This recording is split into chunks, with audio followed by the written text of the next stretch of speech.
Hello everyone,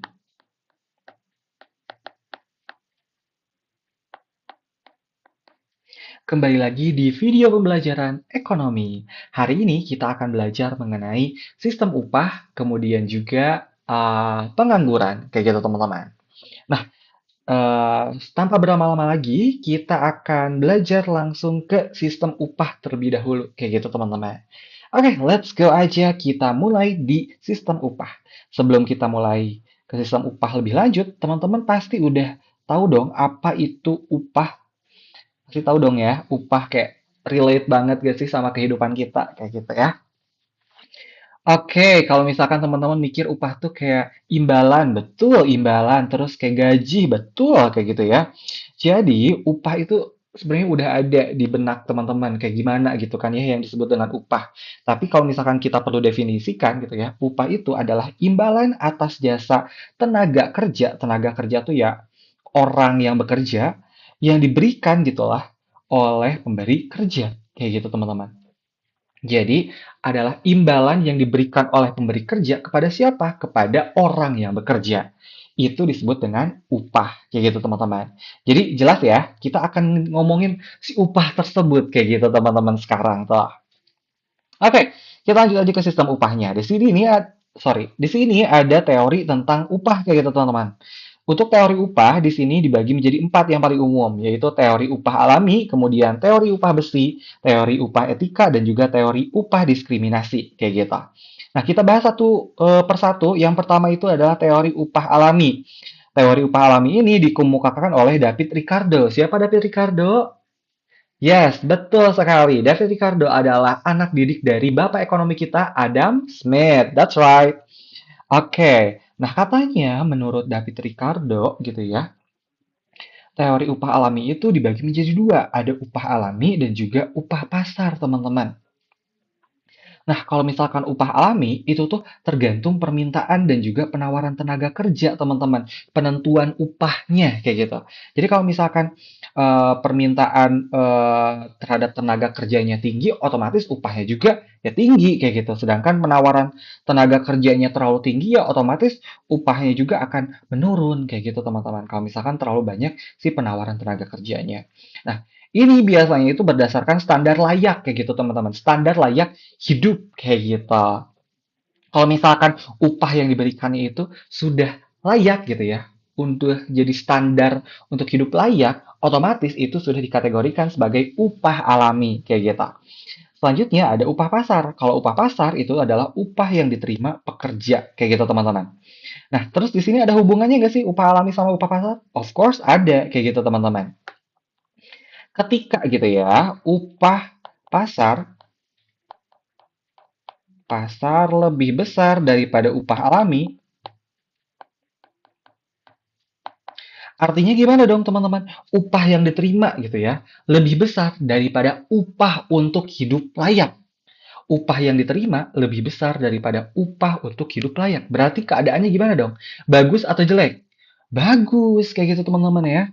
Bagus, makanya kalau misalkan keadaannya seperti ini disebut dengan sejahtera dong. Kok sejahtera kayak gitu ya. Terus gimana kalau kebalikannya? Upah pasarnya itu lebih kecil gitu ya daripada upah alami. Bagus enggak? Otomatis jelek dong. Kalau misalkan seperti ini kondisinya berarti non sejahtera kayak gitu teman-teman. Makanya lebih baik itu ketika upah pasar lebih besar daripada upah alami kayak gitu teman-teman.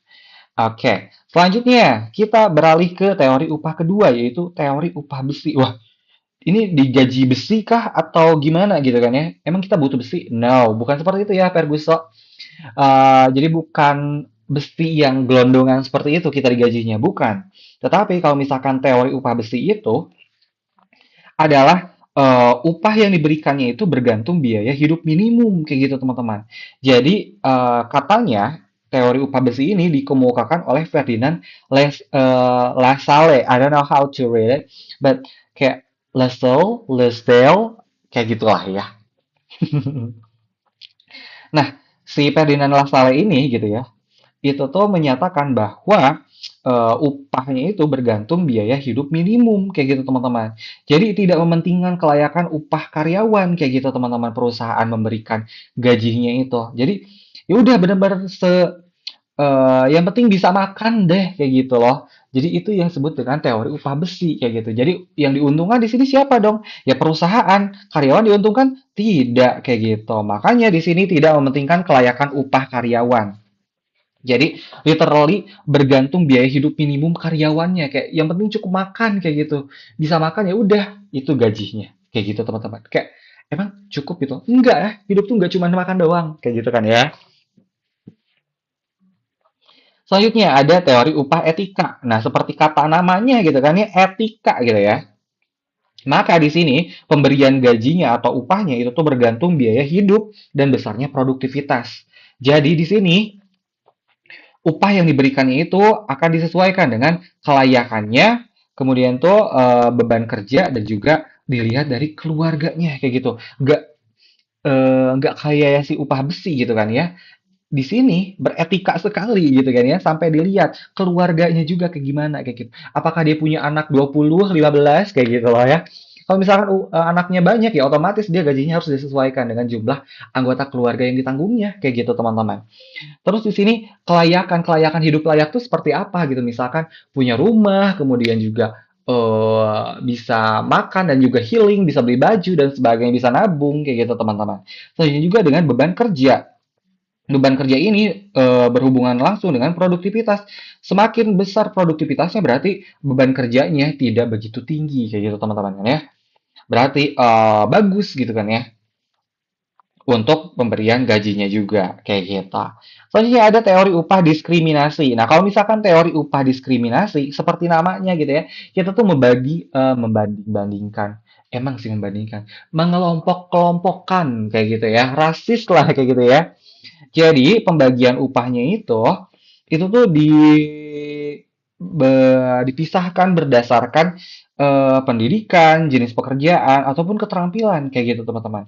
Jadi ada pemberian tingkat upah kayak gitu teman-teman, berdasarkan klasifikasi-klasifikasi tertentu. Di sini contohnya pendidikan. Kalau misalkan lu pendidikannya S1 ya gajinya segitu, lu pendidikannya S2 ya gajinya sekian kayak gitu. Jadi beda, dia bisa sama kayak gitu. Terus jenis pekerjaannya, kamu kerjanya sebagai akuntan, nggak mungkin sama gajinya sama manajer kayak gitu. Nah, ini keterampilan. Kalau misalkan kamu nggak terampil, misalkan apa ya? Terampil apa ya? Memperbaiki mobil gitu ya. Ya otomatis tuh gajinya kecil gitu kan, karena ini bengkel, tapi lu nggak bisa bagus gitu ya memperbaiki mobilnya, otomatis gajinya kecil kayak gitu. Beda sama orang yang ahli udah punya sertifikasi gitu kan ya, BNSP. Otomatis gajinya beda kayak gitu. Jadi keterampilan juga ini berpengaruh. Itu yang teori upah diskriminasi kayak gitu teman-teman. Nah, kita akan lanjut ke jenis sistem upah kayak gitu. Nah, di sini ternyata ada jenis-jenisnya sistem upah tuh teman-teman. Nah, kita dilihat ada yang warna ungu gitu ya. Ini ungu ya. Oke, let's see ungu aja lah ya. Di sini jenis sistem upah tuh dibagi menjadi satu, 2, 3, 4, 5, 6 kayak gitu teman-teman. Nah, kita bahas dulu dari yang pertama, jenis sistem upah yang pertama yaitu upah satuan waktu.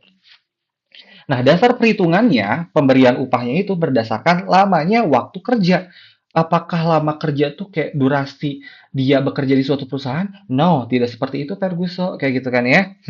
Jadi ini tuh dilihat dari durasi ia bekerja untuk memperoleh gaji, kayak gitu teman-teman. Nah, di sini contohnya itu seperti gaji satuan waktu tuh kayak per jam, per hari, per minggu, per bulan, kayak gitu-gitu loh, teman-teman. Nah, kalau misalkan yang per jam, teman-teman kayaknya pasti tahu loh, yang kerja part-time itu kan biasanya per jam gajinya. Nah, itu disebutnya upah berdasarkan satuan waktu, kayak gitu. Selanjutnya ada upah per hari atau per minggu. Nah, biasanya itu tuh kayak buruh bangunan atau buruh cuci kayak gitu, teman-teman. Itu tuh biasanya per hari atau per minggu.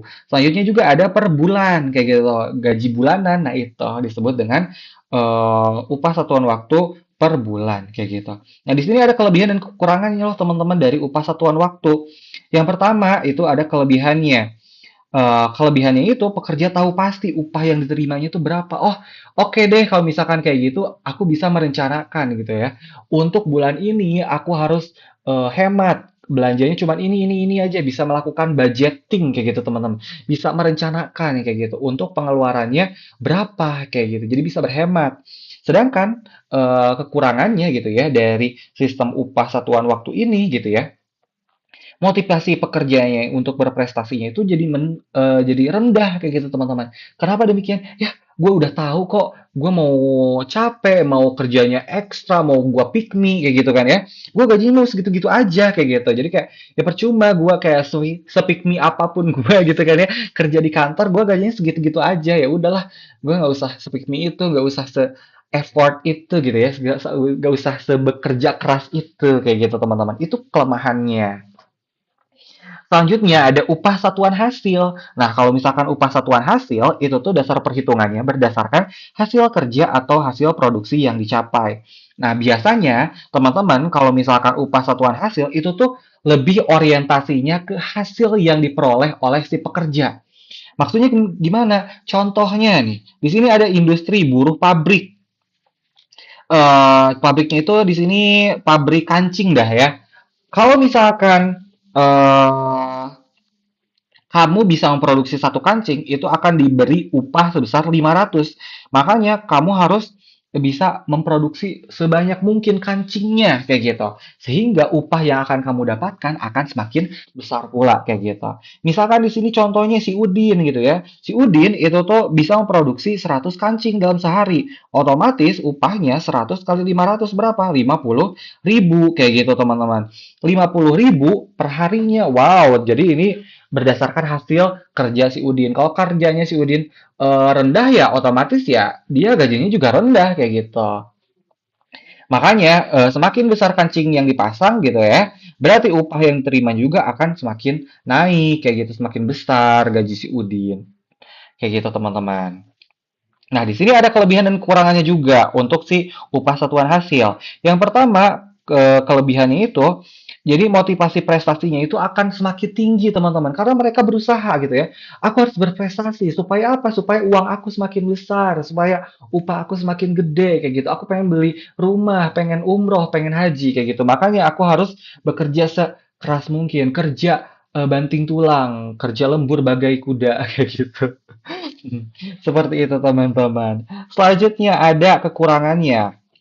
Karena di sini targetnya itu kuantitas gitu kan ya. Semakin banyak gitu ya, makanya ini targetnya adalah kuantitas, banyaknya produk yang dihasilkan. Sehingga kualitasnya itu cenderung tidak diperhatikan teman-teman. Jadi ya udah asal jadi aja dah kayak gitu. Jadi nggak sebagus mungkin gitu karena mereka orientasinya itu adalah menyelesaikan produk sebanyak-banyaknya kayak gitu teman-teman. Nah, contoh lainnya upah satuan hasil itu adalah WHV yang kerjanya ke Australia, teman-teman udah tahu nggak sih? Yang work holiday visa, ya, yuk kerja ke Australia gitu ya, kabur aja dulu. Seperti itu. Rata-rata pekerjaannya itu berdasarkan orientasi hasil, metik jeruk kayak gitu ya. Kalau misalkan semakin banyak jeruk yang dipetik ya semakin besar juga upahnya. Tapi kan kalau semakin semakin kecil gitu ya, jeruk yang dipetiknya semakin sedikit gitu ya, upah yang didapatkan juga ya kecil juga kayak gitu teman-teman. Oke, selanjutnya ada upah borongan. Kalau misalkan upah borongan, itu tuh berdasarkan satu unit pekerjaan secara menyeluruh kayak gitu teman-teman. Maksudnya seperti apa? Kayak, yaudah, gue gak mau tahu gitu ya. Ini tolong kerjain rumah kayak gitu teman-teman. Kerjain rumah nih uangnya 100 juta kayak gitu. Nih, proyeknya itu proyek bikin rumah 100 juta kayak gitu. Pokoknya harus jadi mau berapa hari yang penting ini jadinya 100 juta. Biasanya pekerjaan proyek seperti ini gitu ya teman-teman, itu tuh akan semakin cepat pengerjaannya supaya keuntungannya semakin besar kayak gitu teman-teman. Jadi yang biasanya upah borongan gini adalah upah proyek kayak gitu teman-teman. Selanjutnya ada upah skala. Kalau misalkan upah skala itu tuh berdasarkan skala penjualan. Contohnya itu adalah sales marketing kayak gitu teman-teman. Jadi kalau sales marketing semakin banyak produk yang dijual, maka gitu ya, gaji yang didapatkan juga akan semakin besar teman-teman kayak gitu. Jadi berdasarkan tingkat penjualannya kayak gitu, skala penjualannya. Biasanya itu tuh para marketing atau sales-sales kayak gitu teman-teman yang digaji berdasarkan sistem upah skala. Selanjutnya ada upah indeks. Kalau misalkan upah indeks itu tuh berdasarkan indeks biaya hidup kayak gitu teman-teman. Jadi kalau biaya hidupnya naik, otomatis upahnya juga ikut naik. Kalau biaya hidupnya turun, otomatis upahnya juga ikut turun kayak gitu. Tapi kayaknya ini lebih ke mirip kayak UMR lah ya kayak gitu teman-teman. Selanjutnya ada upah premi. Kalau misalkan upah premi itu tuh upah tambahan bagi karyawan yang bekerja lebih baik, kayak bonus lah kayak gitu teman-teman. Semakin kamu berprestasi, banyak prestasinya, otomatis kamu akan mendapatkan upah yang lebih banyak kayak gitu teman-teman. Makanya itu disebut dengan upah premi. Ini biasanya akan meningkatkan motivasi untuk bekerja dan juga berprestasi kayak gitu teman-teman. Terus teman-teman pernah dengar nggak sih apa itu UMP, apa itu UMK? Oke, ada yang pernah dengar? Ada dong. Apa itu UMP? Upah minimum provinsi. Sedangkan UMK, pintar. Kalau misalkan UMK adalah upah minimum kota, kayak gitu. Atau kabupaten. Wait, kayak gitu teman-teman. Nah, kalau misalkan upah minimum provinsi atau upah minimum ke kabupaten atau kota, itu adalah upah minimum yang ditetapkan oleh pemerintah kayak gitu. Jadi standar pemberian upah itu harus berdasarkan upah minimum yang ditetapkan oleh pemerintah kayak gitu teman-teman. Jadi kalau misalkan UMK gitu ya, kalau dulu sih UMR ya, upah minimum regional.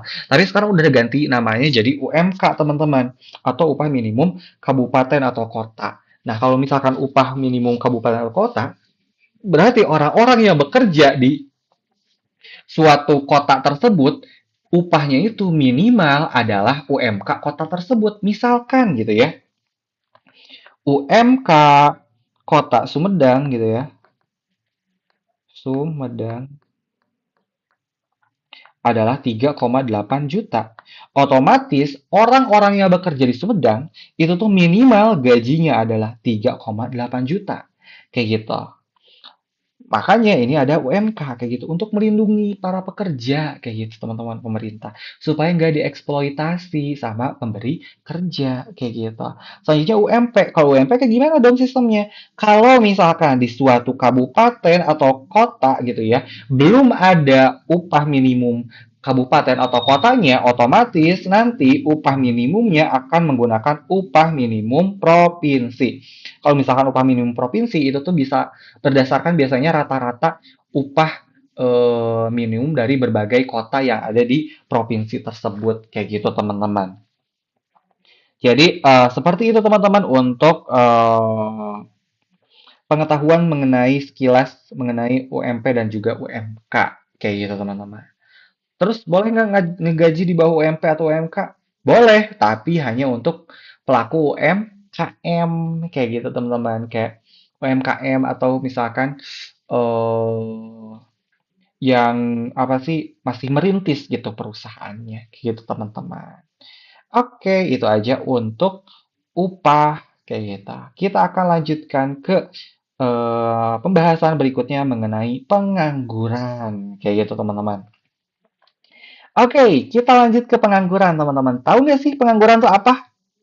Orang yang nggak bekerja. Oke, betul sekali. Nah, kita lihat dulu dari definisi pengangguran. Teman-teman tadi udah tahu gitu ya, bahwa pengangguran itu adalah orang yang tidak bekerja. That's right, correct gitu ya. Jadi, kalau misalkan dilihat dari definisinya gitu ya, pengangguran adalah orang yang tidak bekerja, sedang mencari kerja, dan juga sedang menyiapkan usaha. Kayak gitu, teman-teman.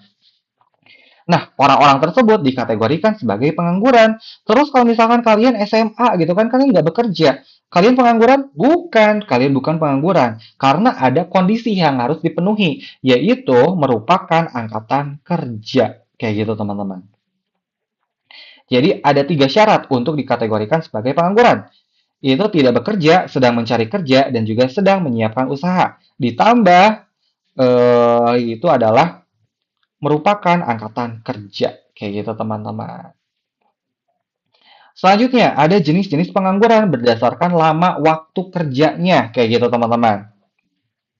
Nah, di sini kalau berdasarkan jenis pengangguran berdasarkan lama waktu kerjanya gitu ya, itu dibagi menjadi tiga.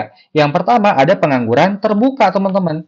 Kalau pengangguran terbuka gitu ya, ini adalah pengangguran yang benar-benar tidak bekerja atau sedang mencari kerja, kayak gitu.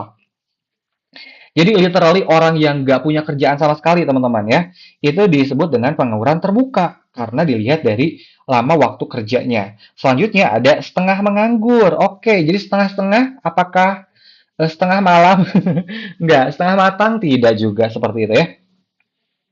Kalau misalnya setengah menganggur, itu tuh bekerjanya kurang dari 35 jam per minggu, kayak gitu. Contohnya adalah apa? Pekerja yang jam kerjanya sedikit, kayak gitu teman-teman. Kalau misalkan ada pekerja yang hanya bekerja cukup atau lebih dari jam normal, tetapi tidak termasuk tetapi itu tuh nggak termasuk ke setengah menganggur teman-teman, kayak gitu.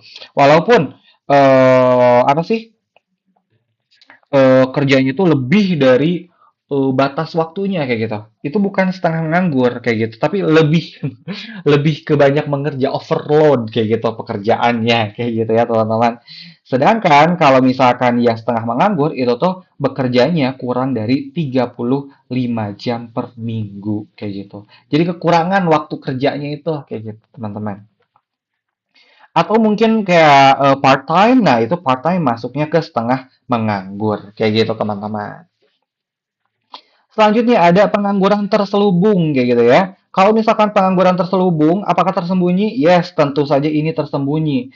Karena yang termasuk ke dalam pengangguran terselubung itu tuh bekerja, teman-teman. Orangnya itu bekerja, tetapi produktivitasnya rendah. Nah, produktivitas rendahnya itu karena apa? Karena yang pertama mungkin kelebihan pekerja di satu bidang. Oke, mari kita gambarkan.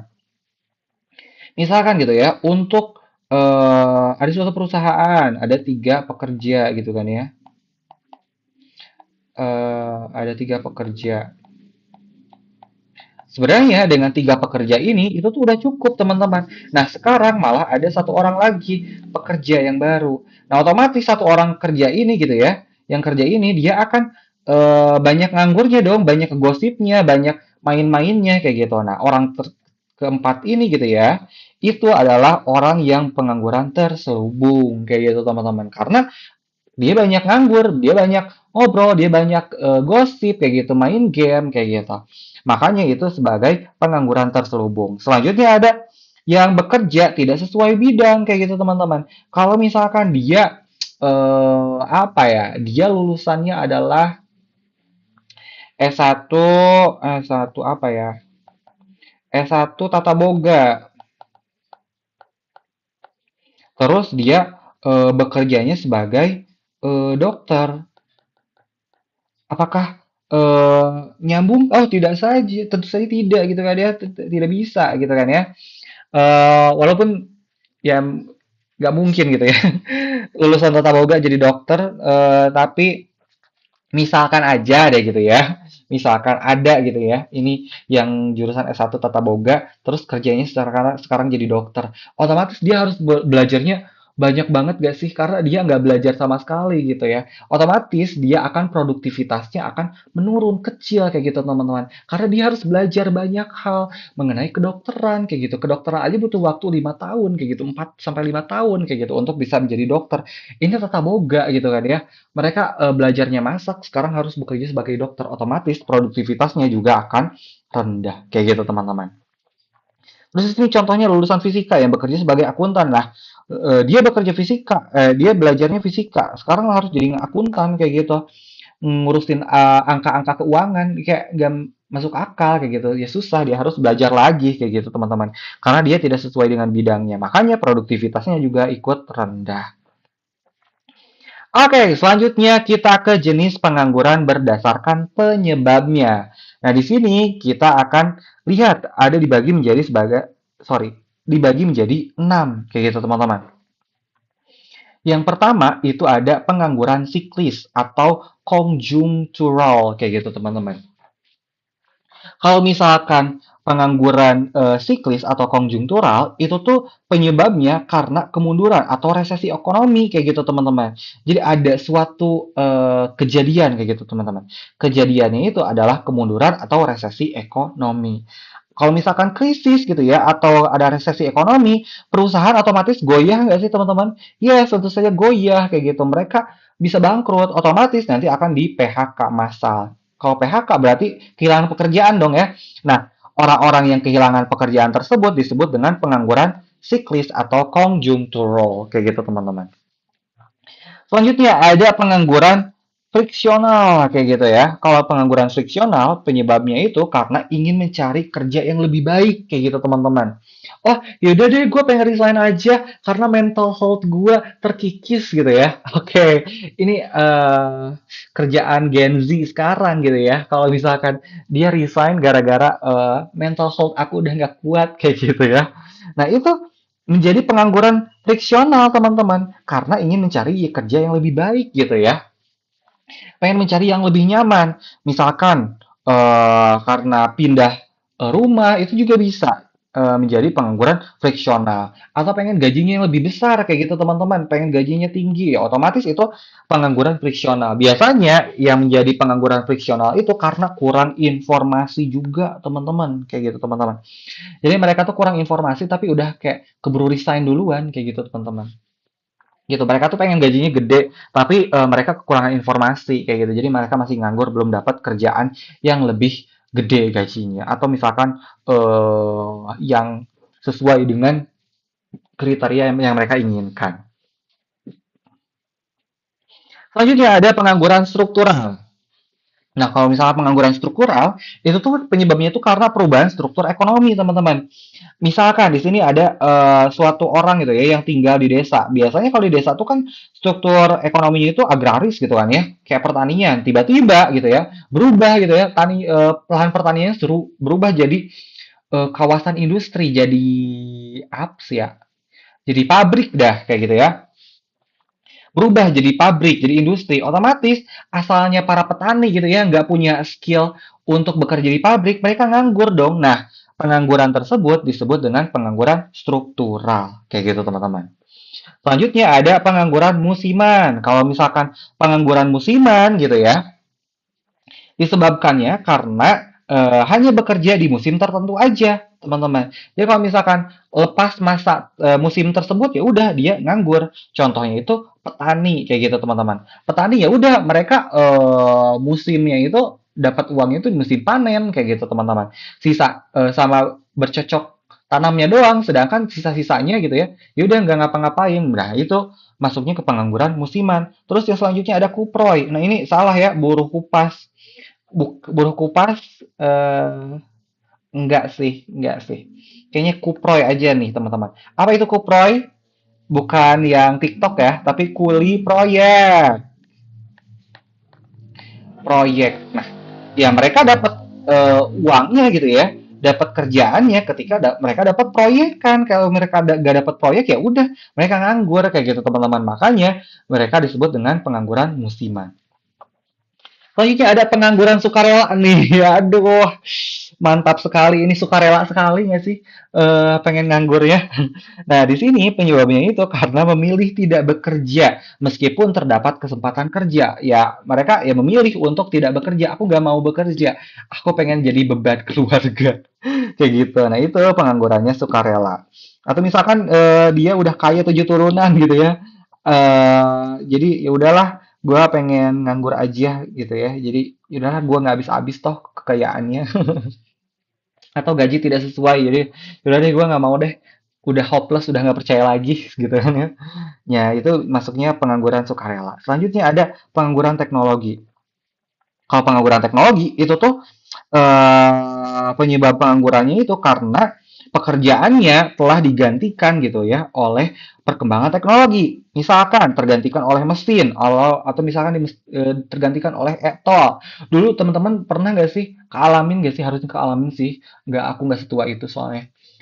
Dulu tuh kalau kita lewat jalan tol masih ada orang-orangnya loh yang jaga counternya gitu, yang nerima uang cash kayak gitu di pembayaran jalan keluar tol. Nah kalau sekarang enggak kan ya, sekarang pakai e-tol semua gitu kan ya, berarti orang-orang tersebut nganggur dong.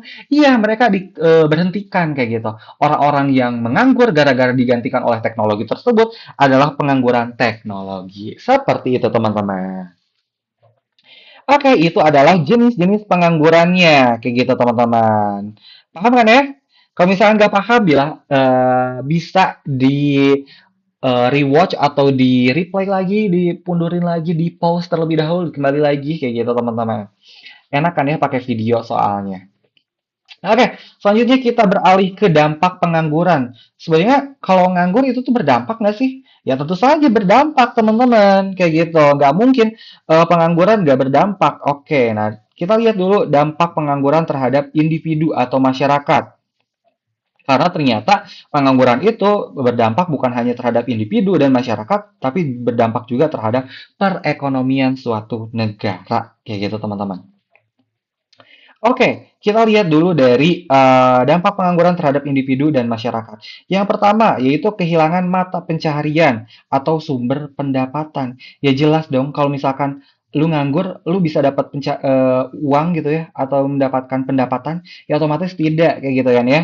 Otomatis lu nggak dapet uang kayak gitu, lu susah untuk memenuhi kebutuhan. Selanjutnya, kehilangan keterampilan atau penurunan keterampilan kayak gitu. Kalau misalkan lu terus-terusan nganggur gitu kan ya, lu terus-terusan nganggur, otomatis biasanya skillnya juga akan terus menurun teman-teman. Karena kalau skill itu gak diasah itu akan semakin tumpul kayak gitu teman-teman. Lu biasanya jarang, I mean like, lu adalah seorang, sorry, kalian adalah seorang, apa ya, artis gitu ya, artis yang suka ngegambar gitu ya. Kalau misalkan udah lama nggak ngegambar, gambar kalian jadi jelek loh kayak gitu teman-teman karena nggak dilatih. Makanya itu tuh kalau misalkan sering nganggur, itu tuh kelamaan nganggur gitu ya, itu tuh kehilangan keterampilan dan juga penurunan keterampilan. Kayak gitu teman-teman. Selanjutnya ada menimbulkan ketidakstabilan sosial dan juga politik. Nah, maksudnya apa? Kayak gitu ya. Di sini ditulis kriminalitas. Oke. Jadi maksud di sini gitu ya. Kalau misalkan lu nganggur, terus tetangga lu pada kerja, gajinya gede gitu kan ya, pasti ada kecemburuan sosial dong, kayak gitu ya. Makanya jadi tidak stabil gitu ya keadaan sosialnya. Terus nanti menimbulkan apa juga dong? Jadi kriminalitas kayak gitu teman-teman. Oh ya udah, oh dia kaya kita curi aja deh, dia nggak akan ngeh kok kayak gitu. Makanya itu akan menimbulkan ketidakstabilan sosial dan juga politik seperti kriminalitas dan juga banyak demo-demo dan sebagainya. Kayak gitu teman-teman. Selanjutnya, ada dampak pengangguran terhadap perekonomian negara. Emang ada dampaknya? Otomatis ada, teman-teman, kayak gitu ya. Yang pertama, itu pendapatan nasional menurun. Kita udah belajar kemarin mengenai pendapatan nasional. Pendapatan nasional itu menghitung seluruh pendapatan dari setiap masyarakat yang ada di suatu negara, kayak gitu, teman-teman. Berarti gitu ya, kalau ada yang menganggur, otomatis pendapatan nasionalnya menurun. Ya iya, ikut menurun dong, teman-teman. Karena kan dia nggak berpenghasilan, kayak gitu. Makanya pendapatan nasional juga akan menurun kayak gitu teman-teman. Selanjutnya penerimaan pajak negara menurun ya otomatis kan kita tahu bahwa kalau misalkan orang yang bekerja itu kena pajak penghasilan kan ya. Kalau misalkan orang yang nggak bekerja, apakah tetap kena pajak penghasilan? Ya tentu saja tidak, kayak gitu. Makanya penerimaan pajak negaranya akan menurun juga, kayak gitu teman-teman. Selanjutnya ada pertumbuhan ekonomi terhambat, kayak gitu. Maksudnya terhambat kayak gimana? Ini masih ada sangkut pautnya sama pendapatan nasional, kayak gitu. Kalau misalkan gitu ya, GDP Indonesia, GDP Indonesia tahun 2018 itu sebesar 2 triliun gitu ya. Terus gitu ya, terjadi kenaikan pengangguran gitu ya di tahun 2019 kayak gitu GDP-nya. Makanya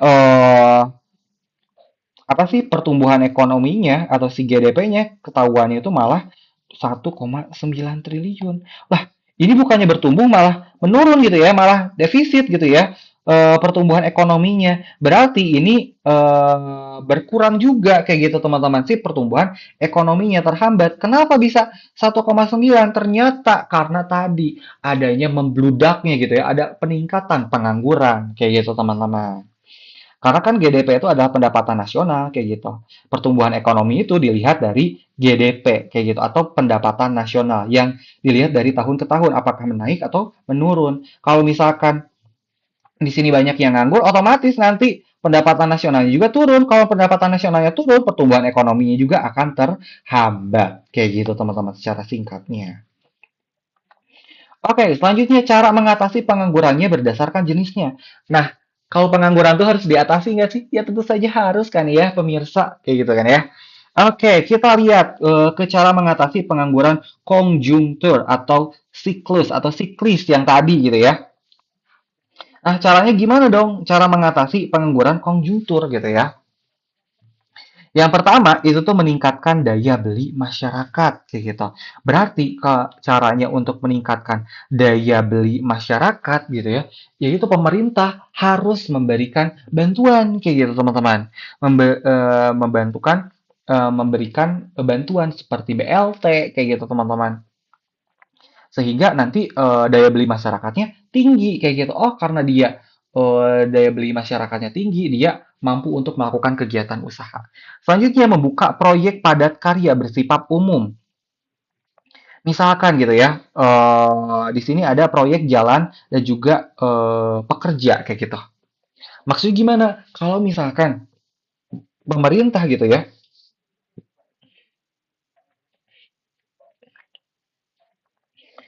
pemerintah ingin membangun suatu jalan gitu ya, jalan di suatu daerah, otomatis nanti pemerintahnya itu akan membutuhkan tenaga kerja dong yang membangun jalan tersebut. Yes, butuh tenaga kerja.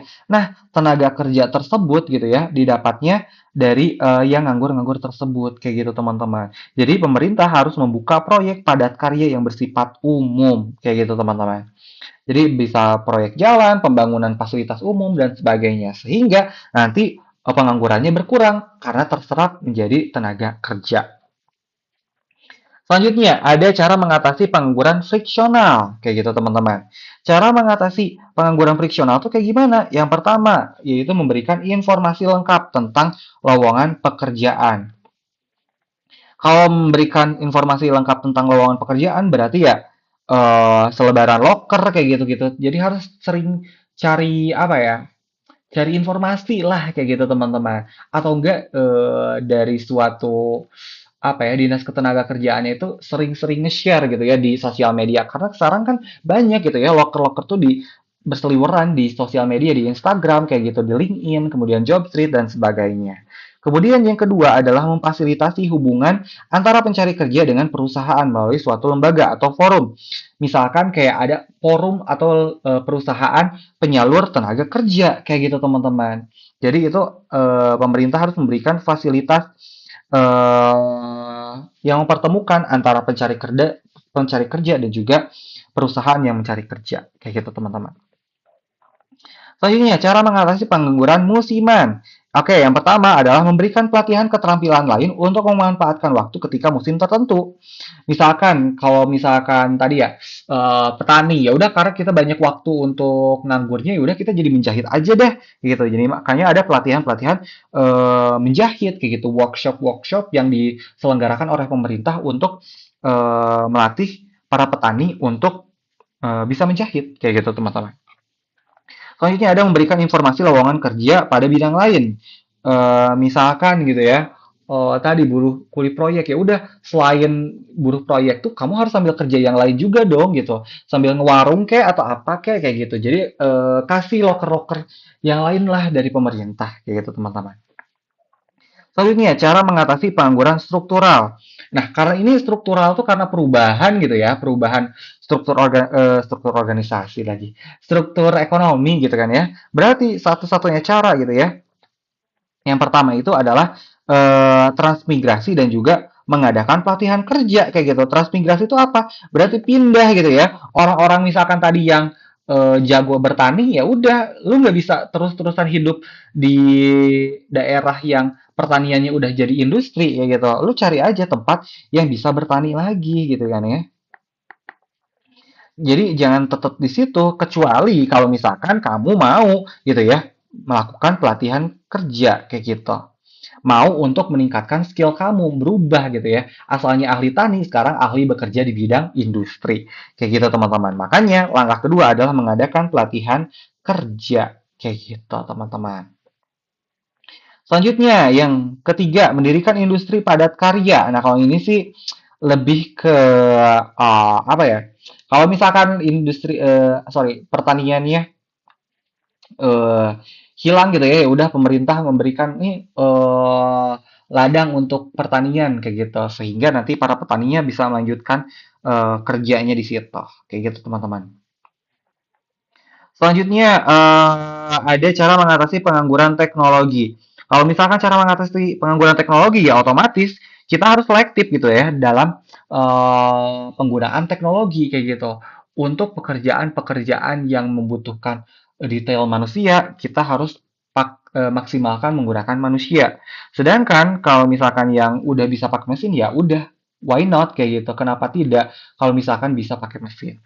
Selanjutnya ada pelatihan penguasaan teknologi. Nah, di sini walaupun kita udah bisa digantikan oleh mesin, tapi kan tetap mesin juga perlu operatornya kan kayak gitu teman-teman. Belum bisa 100% digantikan sama mesin semua kayak gitu. Masih dibutuhkan manusia. Makanya di sini harus ada pelatihan penguasaan teknologi.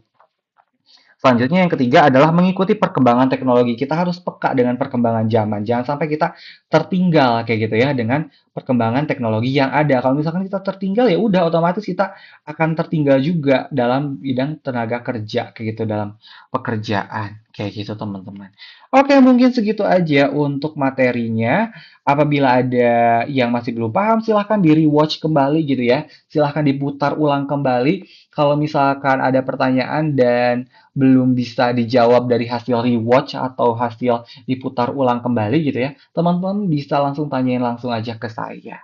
Oke, mungkin segitu aja dari saya. Semoga bermanfaat ya untuk materi pembelajaran hari ini. Eh, Sekian dari saya. See you on another video, everyone. See ya. Goodbye, everyone.